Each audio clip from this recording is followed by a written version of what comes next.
Joining us from the sidelines of the India conference, Morgan Stanley's banking analyst. Sumeet, thank you very much. Afternoon. As I can see in your portfolio, you have a clear tilt towards the larger private sector players as far as banking space is concerned.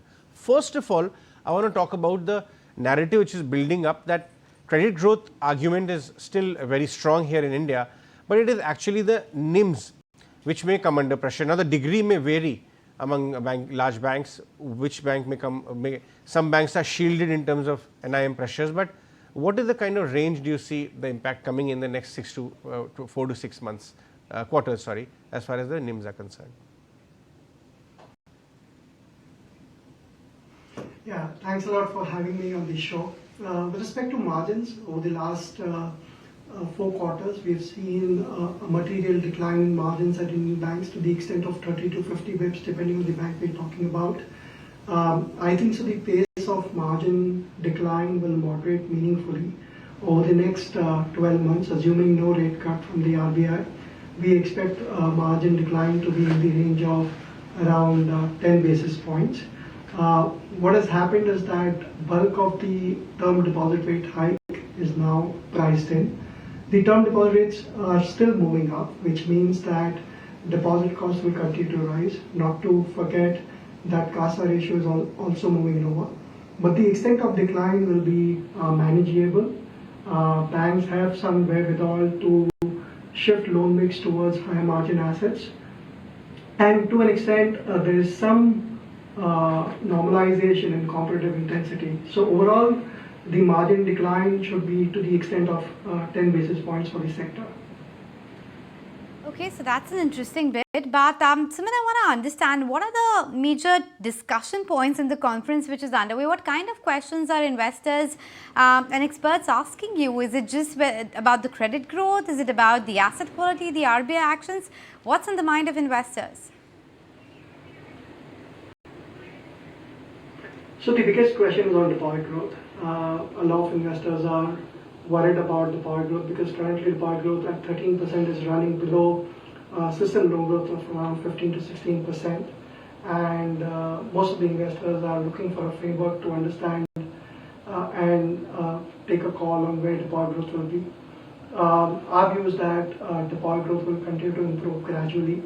The inflation has been moderating in line with our expectations, and as the inflation moderates further over the next 2-3 quarters, real deposit rates will improve and then push up deposit growth.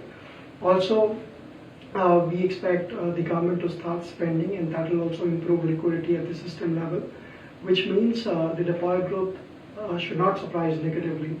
One of the points that I would want to make is that if you look at last 2 years, despite liquidity tightness and so on, you have seen deposit growth improve from 11% to 13%. And I think over the next 2 years, you will see deposit growth improve. The pace of improvement will be gradual. And the negative will be higher funding cost. And to that extent, there will be some pressure on margins. But we are slightly more constructive on deposit growth picking up over the next 4 to 5 quarters. Sumeet, within that entire large private sector pack, there is a section of banks which are now trading at trough valuations, perhaps the lowest in decades. Some had some special situation, kind of mergers going on in them. Some had leadership issues. But the fact of the matter is that they've undergone a very long time correction in terms of valuation have come down. But their business in this duration has actually grown. Do you think that the entire brunt of selling which some of these names have seen because FIs reducing weight, all of that is over, it is troughing out now, and next 12 to 18 months actually look good here in some of these candidates? Yeah, no, that's an interesting point. And actually, I'll highlight one of the analysis that we've done. And when we have looked at banks that come out of a slowdown or a recession, what we see is that in the first 2-3 years, the higher quality banks or the banks which were trading at higher valuations and delivering strong earnings, they tend to underperform. And the reason for that is very simple. The banks which have struggled through the asset quality cycle, over there, the earnings expectations are low, the valuations are depressed. And to that extent, from a stock market perspective, the earnings upgrades as well as valuation re-rating can be quite meaningful. And we have seen a lot of stocks double and triple over the last 2-3 years. If I look at the private banks now, and I look at the valuation gap relative to state-owned banks and some of the other low-quality banks, the valuation gap has narrowed quite meaningfully.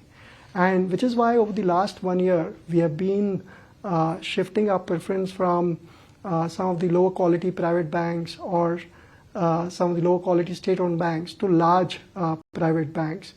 And we think over the next 3 years, as you see some of the earnings headwinds play out, you will see the asset quality cycle normalize, you will see margins moderate as competitive intensity remains intense. The large private banks which have invested in technology, which have invested in distribution expansion, they'll be able to manage the pressure in a much better way. And which is where we think they will, while the entire sector will do well, they will gain some scarcity premium over the next 2-3 years.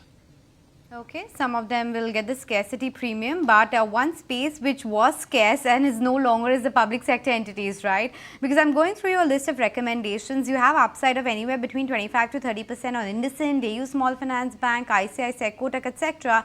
But when I'm looking at a PNB, a Canara Bank, a State Bank, they have a downside perhaps of anywhere between 5 to around 40% depending on the current market price. So clearly you are saying that the public sector space has become too overheated and it's not the best time to make fresh allocations there? So I don't want to comment on individual stocks, but I'll leave you with some broad comments. Some of these stocks have done really well over the last 2-3 years. They've doubled and tripled. And I think so they will continue to compound because the macro is very benign. I don't see asset quality normalizing anytime soon. I think so the credit costs will remain benign. They will inch up from very low levels right now, but the asset quality cycle will remain benign. There will be decent loan growth.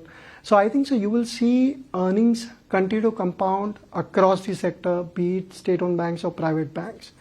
But when I look at valuations, which have just not done well for the private over the last 3 years, the risk reward for them is materially higher, and that is how we put out a relative preference that you're talking about.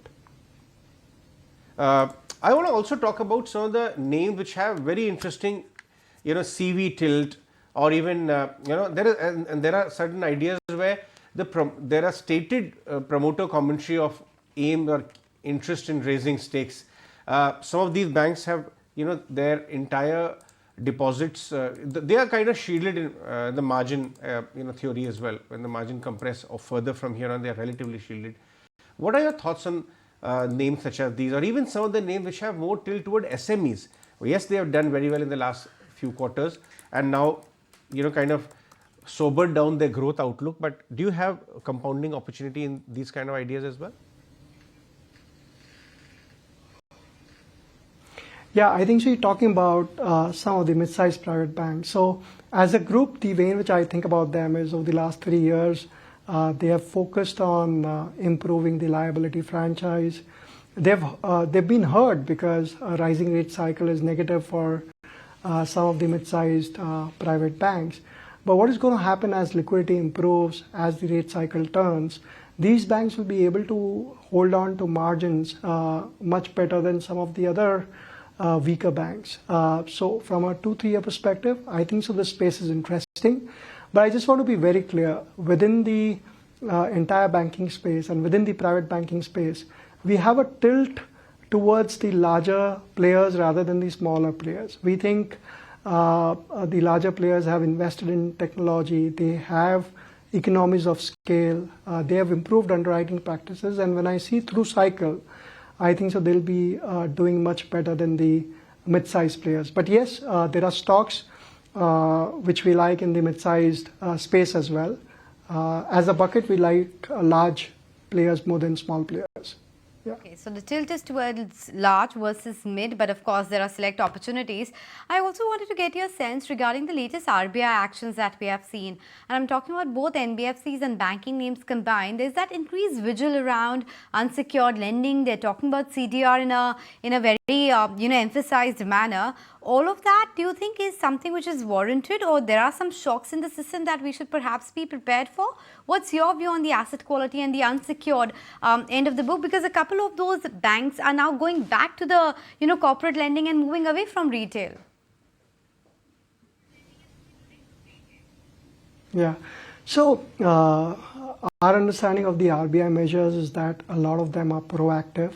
Our understanding of the asset quality cycle right now is that we are very, very, very fine with the kind of underwriting that is happening, and we don't see any asset quality cycle for the system over the next 12 to 18 months. When I look at retail and SME lending, we generally don't see players go down the quality curve. There'll be some pockets where players are compromising, but at the system level, those are not that big. On the corporate side, we have not seen that much lending. Bulk of the lending is really working capital related, and we are yet to see a private corporate capex cycle. So I think so on asset quality cycle, the credit costs will remain benign. What the RBI is trying to do, as per our understanding, is trying to be proactive, and there could be certain pockets where there could be mislending and so on, and they're trying to be proactive. You look at the guidelines that they've put out for projects under implementation and the upfront provisioning requirement. Fundamentally, that's a good move, because if you look at infrastructure loans, for the first 3 years, you earn very good income on that. There is very strong margin. You get a lot of fees, and there are no NPLs because the project is under implementation. The NPLs come in the 4th to 6th year because these are long-term loans. Now, if you actually are upfronting some bit of the provisioning, okay, it's actually a good move. I'm not saying whether 5% is right or 3% is right, but the ideology and the framework that the RBI is trying to work with is proactive, and I think so. One is trying to reflect some of the learnings that we should have done based on what we saw in the last corporate loan growth cycle. Yeah, no, that does make sense. But before I let you go, Sumeet, a last question from my end, and I think that's on everyone's mind. What's stopping the FIIs or investors to come back to the private banking names? I mean, the consensus is clearly that they are cheap. The consensus is that there's no problem in the asset quality. Yes, a moderation in NIMs and growth, but that's also largely known and factored in. What then is the big factor which is impeding the comeback of, let's say, FIIs and other investors? No, I think so. Investors have been positively surprised with respect to earnings over the last 2-3 years. Some of the answers could be individual stock specific, and that could characterize why some of the investors are taking time. But I think when I think of the outlook from a 2-3 year perspective, I think so there'll be a lot of bids from the FIIs. The earnings are going to be very resilient, and what is also happening is that there are opportunities outside of the large private sector banks, which are very well owned, that have come up now that the economy is doing well. So there are multiple factors, but if you'll ask me from a large private bank space perspective, I think so they will do well over the next 2-3 years, and they'll continue to re-rate. Okay, so over the next 3 years, watch out for the large private banking names. No reason as such why they should underperform. It's only the time which perhaps is the factor right now. Thanks, Sumeet, for making time and speaking with us. And hopefully we speak more often. It's really interesting to get your insights on that very important sector. Thanks a lot. I too love the discussion, so hoping to talk to you more often. Thanks a lot. Okay, so that's the word coming in from Sumeet Kariwala of Morgan Stanley. On that note, we'll slip into a very short break. Don't go anywhere. Lots lined up when we come back, especially the conversation with Mr. Chetan Arya of Morgan Stanley. If you like this video, then like, share and subscribe to ET Now.